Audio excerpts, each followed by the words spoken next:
He's gone for the pole, and there it is.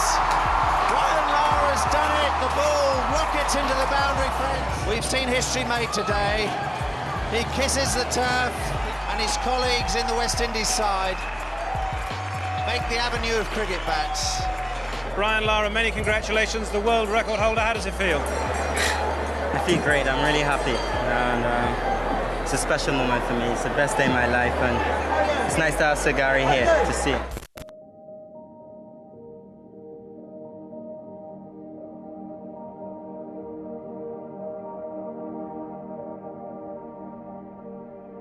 My most significant moment alongside Brian Charles Lara has to be when he broke the record for the highest individual score in Test match cricket for the second time.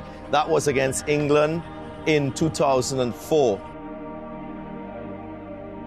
I think it came off a good backing of that Somerset series, that Somerset tournament where he scored that 501, and that was when everybody started to get his name in their mouths kind of thing, and start the discussions around Brian Lara and his exceptional skill set started coming about. But for me, that 375 in the Caribbean against England, that's my standout moment.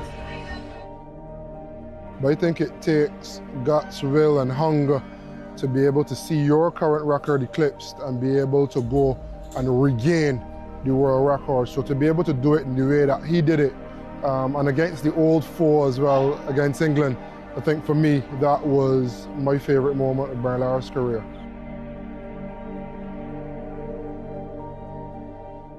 When Brian and I came through school system together playing against each other, we always said that if we had one person we wanted to bat for our lives, for longevity, solidness of defence and then attack, it would be Brian. And that is encapsulated in that 375. The most memorable knock was that unbeaten 153 that he made against Australia at the Kensington Oval. The pressure that he was under, that last wicket partnership to get the team over the line. It really spoke of his genius, and the world knows how great Brian Charles Lara really is, and we saw it for quite a number of years.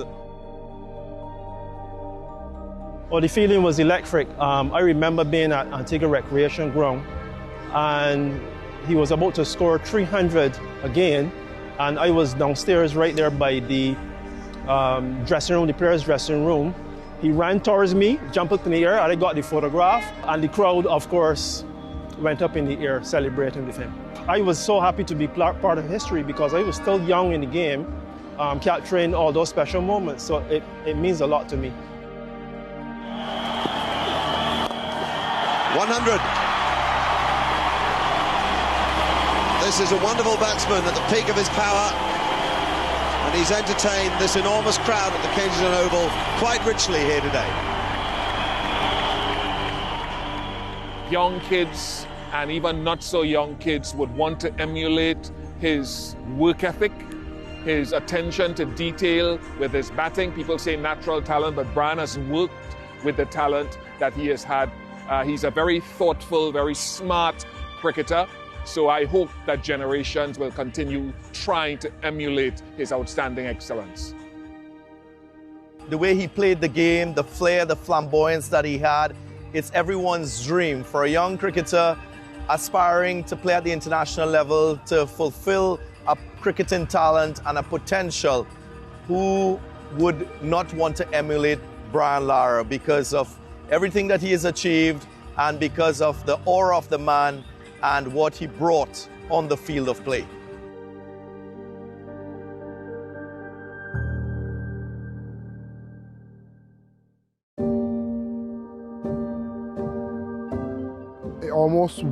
It forced you to want to be world class.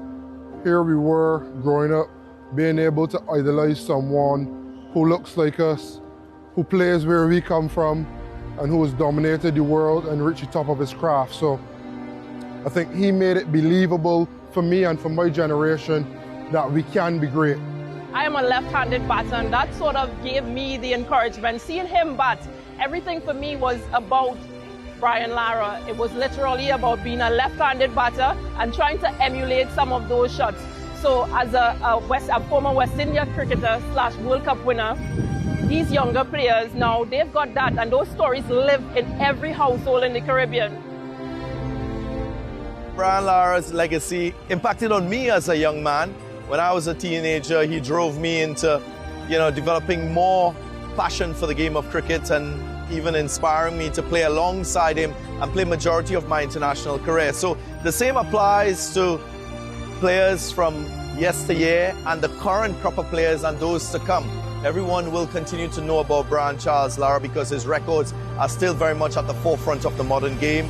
He's still in and around the game as well. So the legacy from a West Indian point of view is, of course, he is in that pantheon of great West Indian batters.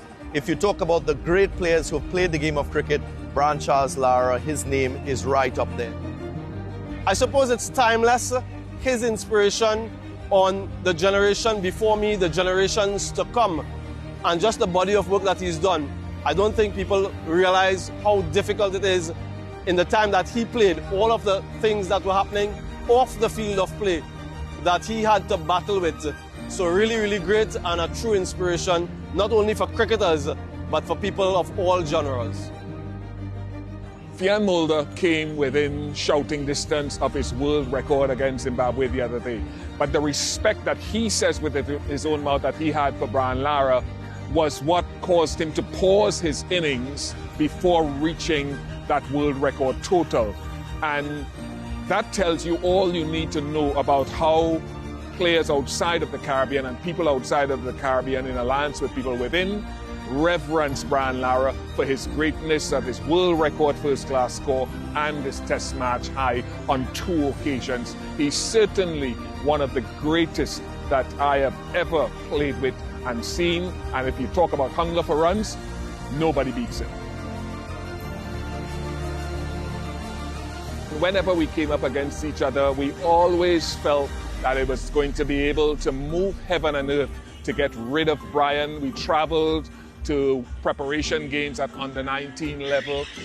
And the thing that Brian taught us, just by watching him, even though we were in the same age group, was his voracious appetite to stay at the crease, to score runs, and to commit himself to the game. So those are the moments that stand out for me from a school cricket level playing against Brian.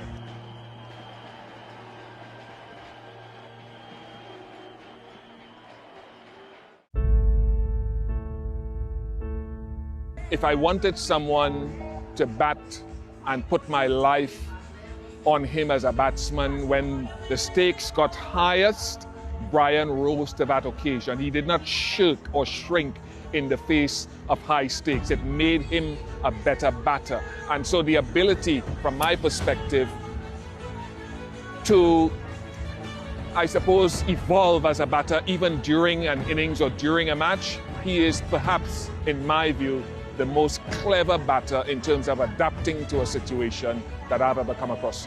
Nobody that I remember played spin as well as Brian Lara. We want to thank you for your sterling contribution to the game. I know that you are still heavily involved and you still have that passion, that fire and that drive for West Indies cricket. As I stand here at a facility that is named after you, I'm looking up there at your name emblazoned on the wall. Thank you very much for your contribution, and I know that you have quite a lot more to offer. Sir, you've done us proud, you've done well for the Caribbean, and continue to, make your mark in those coaching programs that you have been featured in. So continue to do the good work with the kids.